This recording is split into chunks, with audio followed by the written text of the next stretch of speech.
makes the human body theological? This is where we have to begin. What is this expression anyway, theology of the body, and what does it mean? Theology, of course, means what? Study of God. But we tend to have God over here and the human body way over here, right?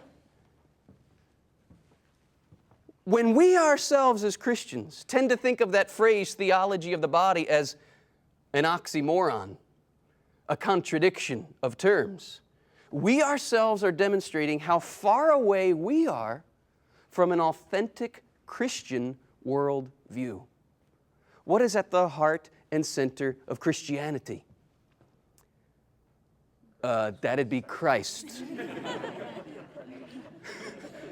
And Christ is the Word made flesh. Theology of the body. Incarnation is what we are talking about here. You see, theology of the body is a clarion call for Christians, not to become more spiritual, but to become more incarnational.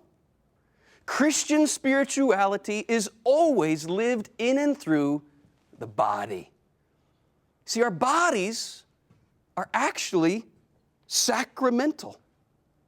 Our bodies reveal a great spiritual mystery. Turn the page with me.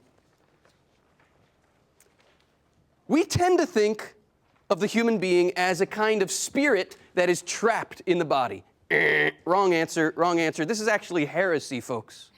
We are not spirits trapped in our bodies. 2a. The human being is a person in the unity of his body and his spirit. The body can never be reduced to mere matter. It's not just something physical. The body is spiritual. We are all, every one of us, spiritualized bodies. Just as the human spirit, man's spirit, is so closely united to the body that the human being can be described as an embodied spirit. We have this idea that somehow our bodies are a shell in which our spirits live. This is not the truth of the matter. Our bodies and our souls are so closely united that only death can separate them. 2c.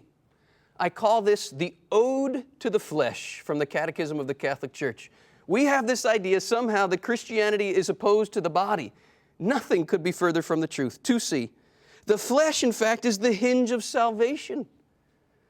We believe in God who is creator of the flesh. We believe in the Word made flesh in order to redeem the flesh. We believe in the resurrection of the flesh, the fulfillment of both the creation and the redemption of the flesh. Flesh, flesh, flesh, flesh, flesh, flesh, flesh. We must get in touch with our flesh.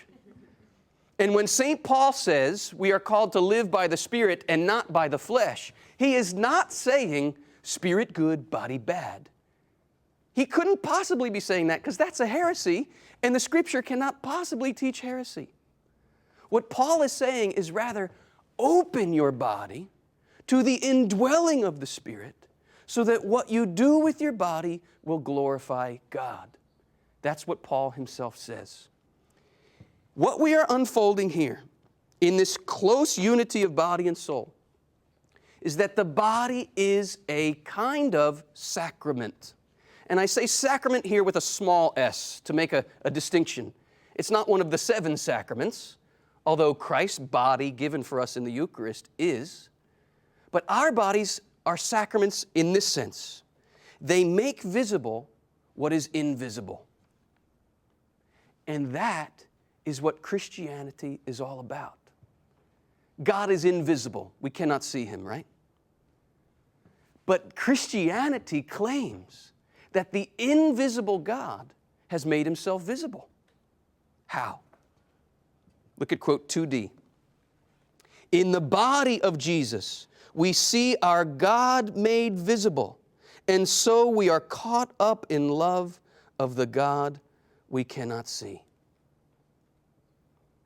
That is stunning. God's mystery has been revealed in human flesh. theology of the body. If we tend to have God over here and the body over here, through Jesus Christ, these two realities come beautifully together.